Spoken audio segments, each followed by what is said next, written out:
তুমি কি জানো উম্মত, আমি 23টা বছর টানা তোর জন্য কেঁদেছিলাম।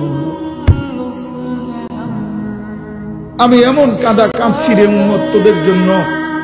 এশার নামাজের পরে দাঁড়াইছি, ফজরের আজান পর্যন্ত আমি আমার মালিকের কাছে তোদের জন্য, উম্মতের জন্য চোখের পানি ফেলে কাঁদছিলাম। আমার এত চোখের পানি তোর দিল গলাইতে পারলো না।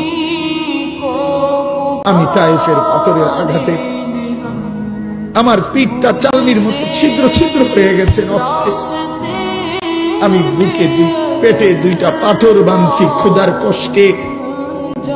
আমি উহুদের দান শহীদ করা রক্তে উহুদের ময়দানে পড়েছিলাম বেহুশ হয়ে।